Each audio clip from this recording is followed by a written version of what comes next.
Hello, this is White House calling. President Trump is on the line. Can you please connect to President Putin? ये सुनते ही Moscow के एक कमरे में मौजूद लोगों के चेहरे पर मुस्कुराहट तैरने लगी। रूस के राष्ट्रपति व्लादिमीर पुतिन को पिछले 3 वर्षों से इस कॉल का इंतजार था। यूक्रेन वॉर शुरू होने के बाद से अमेरिका से उनकी बातचीत बंद थी। यूक्रेन को सबसे ज्यादा हथियार अमेरिका ही दे रहा था। उसने रूस पर लंबे चौड़े आर्थिक प्रतिबंध भी लगाए। ऐसे में पुतिन के अमेरिका जाने का तो सवाल उठता ही नहीं था। लेकिन जनवरी 2025 में कहानी बदल गई। अमेरिका में सत्ता परिवर्तन हुआ और डोनाल्ड ट्रंप दूसरी बार राष्ट्रपति बन गए। यूक्रेन वॉर उनकी फॉरेन पॉलिसी की प्राथमिकताओं में है।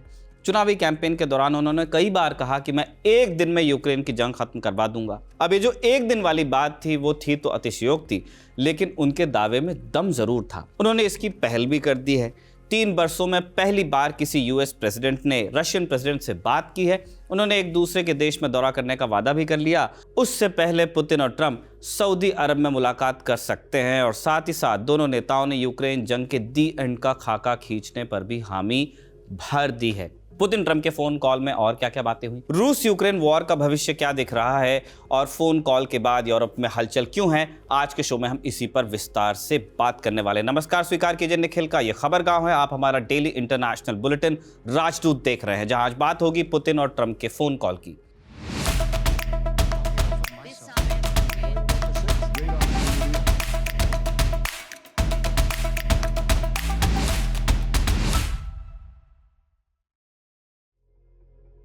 12 फरवरी 2025 को डोनाल्ड ट्रंप ने social media platform truth social पर एक लंबा पोस्ट किया। इसमें उन्होंने पुतिन के साथ फोन कॉल की पुष्टि की।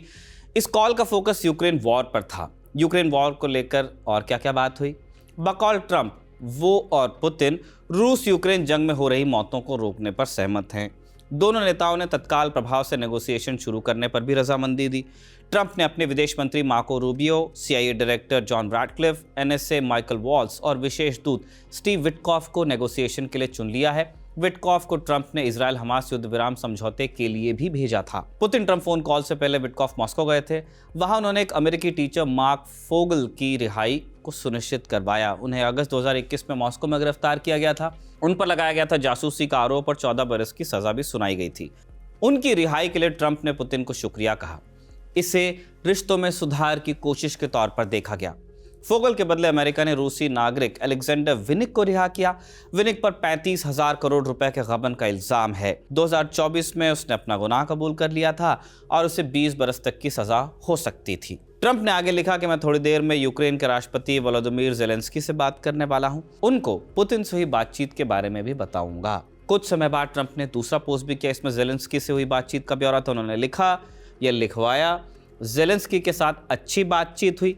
प्रेसिडेंट पुतिन की तरह वो भी शांति के पक्षधर हैं। हमने जंग के अलावा और भी कई मुद्दों पर बात की, लेकिन सबसे ज्यादा चर्चा 14 फरवरी को म्यूनिक में होने वाली मीटिंग के बारे में हुई। दरअसल 14 फरवरी को जर्मनी में म्यूनिक सिक्योरिटी कॉन्फ्रेंस शुरू हो रही है और वहीं पर अमेरिका और यूक्रेन के डेलीगेशन के बीच मीटिंग भी होगी। यूक्रेन का प्रतिनिधित्व ज़ेलेंस्की खुद करेंगे, जबकि अमेरिकी डेलीगेशन को उपराष्ट्रपति JD वांस और विदेश मंत्री मार्को रूबियो लीड करेंगे। चर्चा चल रही है कि ये लोग यूक्रेन के प्रेसिडेंट को ट्रंप का पीस प्लान बताएंगे। रूस यूक्रेन जंग का भविष्य काफी हद तक इस मीटिंग पर निर्भर करेगा। ट्रंप के साथ फोन कॉल के बाद ज़ेलेंस्की ने एक्स पर लिखा कि हमने जंग के डिप्लोमैटिक, मिलिट्री और इकोनॉमिक पहलुओं पर बात की। प्रेसिडेंट ट्रंप ने मुझे पुतिन से बातचीत के बारे में बताया और हमें उम्मीद है कि अमेरिका और यूक्रेन और सभी सहयोगी देश मिलकर रूस पर शांति की तरफ लौटने का दबाव बना सकते हैं। आपने 2 फोन कॉल्स की कहानी सुनी, पुतिन ट्रंप और ट्रंप ज़ेलेंस्की। दोनों कॉल्स में बहुत सी ऐसी बातें हुई होंगी जो शायद कभी पब्लिक न हो, लेकिन जो कुछ बताया गया उसके 4 मायने निकलते हैं। अभिषेक के हवाले से आपको हम बता रहे हैं। पहला, ट्रंप और पुतिन आपस में रेपो बनाना चाहते हैं। वो यूक्रेन से आगे की सोच रहे हैं, इसलिए वो यूक्रेन वॉर को जल्द से जल्द खत्म करने पर जोर देंगे। दूसरी बात, फोन कॉल के बाद क्रेमलिन के प्रवक्ता दिमित्री पेस्कोव ने कहा कि कॉन्फ्लिक्ट की जड़ को खत्म करने की जरूरत है। प्रेसिडेंट पुतिन ने यह बात ट्रंप को बता दी है। जड़ और खत्म। रूस की सबसे बड़ी आपत्ति यूक्रेन की नेटो मेंबरशिप को लेकर रही है। यूक्रेन लंबे समय से नेटो और यूरोपियन यूनियन में शामिल होने की कोशिश कर रहा है। रूस का कहना है कि इससे हमारी सुरक्षा को खतरा है और यह हम किसी हालत में नहीं स्वीकार करेंगे। रूस किसी भी हालत में शर्त से समझौता भी नहीं करेगा। वो सिंपल युद्ध विराम के लिए कभी तैयार नहीं होगा कि जैसा चल रहा है वैसा चलने दो, जंग को रोकते हैं। जंग खत्म करने के बदले वो यूक्रेन और पश्चिमी देशों से मांगेगा छूट, कंसेशन, जैसे वो आर्थिक प्रतिबंध हटाने को कह सकता है या यूक्रेन की जो जमीन उसके पास है उसे अपने पास रखने के लिए भी कह सकता है। पॉइंट नंबर 3, अमेरिका यूक्रेन को लड़ने के लिए और पैसा देने के पक्ष में नहीं दिखता। जिस दौर में ट्रंप अपनी सरकार के खर्च में कटौती कर रहे हैं, डोज बना लिया, कई डिपार्टमेंट्स पर ताला लगा दिया, हजारों स्टाफ्स को निकालने की बात हो रही है, उस दौर में यूक्रेन के लिए पैसा निकालना मुश्किल होगा। ट्रंप ने ज़ेलेंस्की से बातचीत में साफ किया। अगर आप कॉल्स की ब्रीफिंग देखेंगे तो उसमें ये चीज़ आपको साफ नजर आएगी। ट्रंप ने पुतिन को गौर से सुना और ज़ेलेंस्की को अपनी बात सुनाई। पॉइंट नंबर 4, यूक्रेन अकेले दम पर रूस से नेगोशिएट करने के हाल में नहीं है। ऑब्वियसली उसे यूएस का सपोर्ट चाहिए, लेकिन अब अमेरिका की ट्रंप सरकार पुतिन के समर्थन में ज्यादा दिखती है। अमेरिका ने यूक्रेन को भरोसे में लिए बिना रूस से बात कर ली। पुतिन ट्रंप फोन कॉल के बारे में भी पहले नहीं बताया गया ज़ेलेंस्की को। जानकारों का कहना है कि यूक्रेन वॉर का पीस प्लान अमेरिका और रूस मिलकर तय करेंगे। उसमें यूक्रेन एक थर्ड पार्टी की तरह होगा। यूक्रेन एक प्लेयर है वो, लेकिन खेल को प्रभावित करने की स्थिति में अब नहीं रहा। अब सवाल आता है कि रूस यूक्रेन जंग का भविष्य क्या हो सकता है, जंग कहां पर खत्म होगी और अमेरिका के पीस प्लान में क्या हो सकता है। पहली बात तो यह है कि रूस 2014 वाली स्थिति से पीछे नहीं जाएगा। 2014 में रूस ने क्रीमिया और सेवेस्तोपोल पर कब्जा किया था। 2022 की जंग में उसने यूक्रेन के 4 नए प्रांतों का अपना हिस्सा बनाया। ये प्रांत थे डोनेस्क, लुहांस्क, ज़ेपोरिजिया और खेरसोन। इंटरनेशनल कम्युनिटी ने ना तो 2014 वाले कब्जे को मान्यता दी, ना ही 2022 वाले को। यूक्रेन का कहना है कि रूस 2014 के बाद कब्जा इलाके को वापस करे। 11 फरवरी को ज़ेलेंस्की ने यूक्रेनी इलाकों के बदले कर्स्क के हिस्से लौटाने का ऑफर दिया था। कर्स्क रूस में पड़ता है। अगस्त 2024 में यूक्रेनी फौज ने वहां अचानक हमला किया और कई इलाकों पर कब्जा कर लिया। रूस लाख कोशिशों के बावजूद निकाल नहीं पाया है। रूस ने कर्स्क वाले ऑफर से तो इनकार किया है कि हम अपनी लैंड नहीं देंगे। ट्रंप सरकार भी इसी लीक पर चल रही है। 12 फरवरी को ट्रंप ने कहा कि यह संभव नहीं है। रूस ने जमीन लेने के लिए काफी मेहनत की है। हो सकता है कि वो कुछ इलाके लौटा दे, लेकिन पूरा वापस नहीं आएगा। यानी जो इलाके रूस के कब्जे में हैं उनमें से ज्यादातर या एक बड़ा हिस्सा रूस के पास रह सकते हैं। कम से कम रूस और अमेरिका का प्लान तो यही लगता है। दूसरी बात, यूक्रेन को नेटो की मेंबरशिप नहीं मिलेगी, ऐसा लग रहा है। उसे अपनी सुरक्षा का ध्यान अब खुद रखना पड़ेगा। 12 फरवरी को अमेरिका के रक्षा मंत्री पीट हेग्सेथ नेटो के हेडक्वार्टर में थे। बोले कि अमेरिका यूक्रेन की नेटो मेंबरशिप का समर्थन नहीं करता। ये बात ट्रंप ने भी दोहराई है। कहा है कि ये प्रैक्टिकल नहीं है। नेटो यूरोप और नॉर्थ अमेरिका के 32 देशों का फौजी संगठन है। उनके बीच साझा सुरक्षा की एक गारंटी देता है, समझौता है। एक देश पर अगर हमला होगा तो पूरे नेटो पर हमला माना जाता है। उस स्थिति में सभी सदस्य देश मिलकर जवाब देते हैं। नेटो की अलग से तो कोई फौज नहीं है, मेंबर कंट्रीज ही कंट्रीब्यूट करती हैं रिसोर्सेज और ट्रूप्स। इसलिए इंडिविजुअल कैपेसिटी में फौज पर खर्च करने को कहा जाता है। 2006 में नेटो ने तय किया था कि सभी सदस्य अपनी जीडीपी का कम से कम 2% हिस्सा डिफेंस पर खर्च करेंगे। ट्रंप का इल्जाम है कि कोई इस पर ध्यान नहीं देता। सबका बोझ यूएस को उठाना पड़ रहा है और अगर यही हाल रहा तो नेटो से यूएस अलग हो जाएगा। ट्रंप की नाराजगी ऐसा नहीं है कि पूरी तरह से उनकी क्रेजीनेस को ही दिखाती है, उनकी बात में कुछ दम है।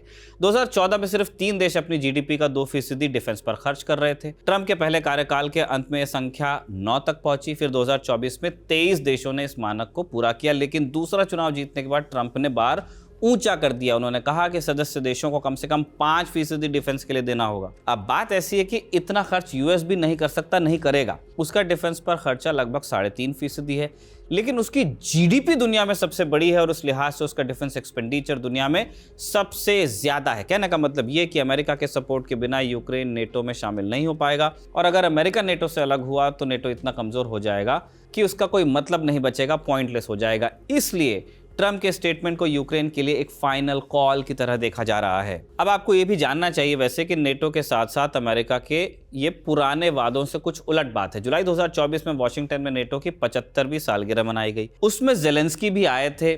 यहाँ पर नेटो लीडर्स ने कहा कि यूक्रेन की मेंबरशिप अकाट्य है और इसको किसी तरह से रोका नहीं जा सकता, लेकिन ट्रंप ने साफ कर दिया है कि उनके पीस प्लान में यूक्रेन की नेटो मेंबरशिप नहीं है और ये रूस के बुनियादी शर्तों में से भी एक बात है।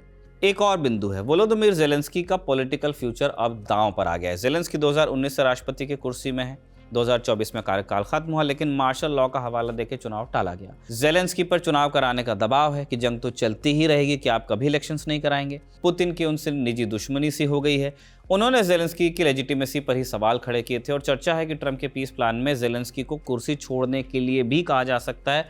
इससे रूस को समझौते के लिए तैयार करना थोड़ा आसान हो जाएगा। अभी बहुत सारे किंतु परंतु बाकी हैं।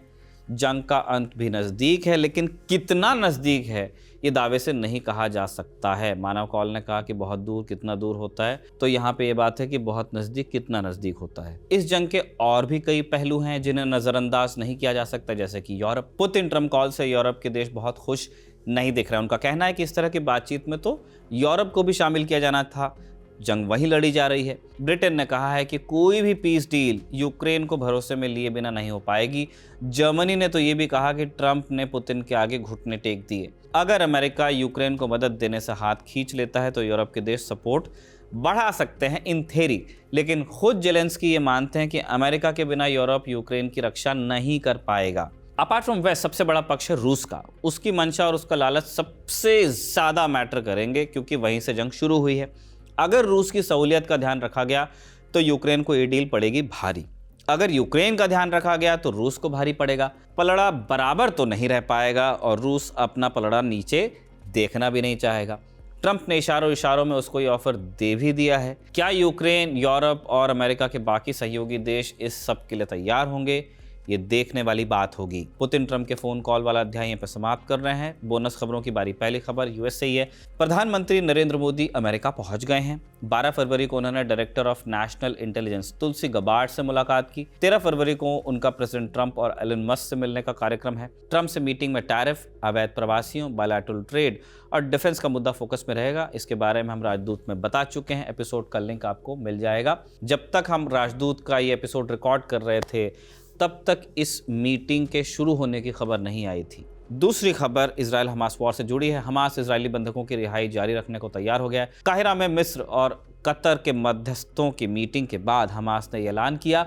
इससे पहले उसने इजराइल पर युद्धविराम समझौते के उल्लंघन का इल्जाम लगाया था और चेतावनी दी थी कि बाकी बचे बंधकों को रिहा नहीं किया जाएगा। 16 फरवरी को 3 इजरायली बंधकों को छोड़ने का प्लान इससे पहले तय किया गया था। हमास की चेतावनी के बाद डोनाल्ड ट्रंप नाराज हुए तो उन्होंने कहा था कि अगर 16 फरवरी की दोपहर तक सभी बंधक वापस नहीं लौटे तो कयामत बरसेगी। इजराइल के प्रधानमंत्री बेंजामिन नेतन्याहू ने भी जंग चालू करने की धमकी दे दी थी। अब हमास ने अपनी चेतावनी से पीछे हटने की बात कही है। इजराइल ने इस पर अभी तक कोई बयान दिया नहीं है। राजदूत का आज का एपिसोड यहीं पर समाप्त होता है। अभिषेक ने लिखा, इरशाद ने रिकॉर्ड किया। खबरगांव को लाइक, शेयर और सब्सक्राइब आपको जरूर करना है, भूलिएगा मत। कल फिर आपसे मुलाकात होगी। शुक्रिया, शुभ रात्रि।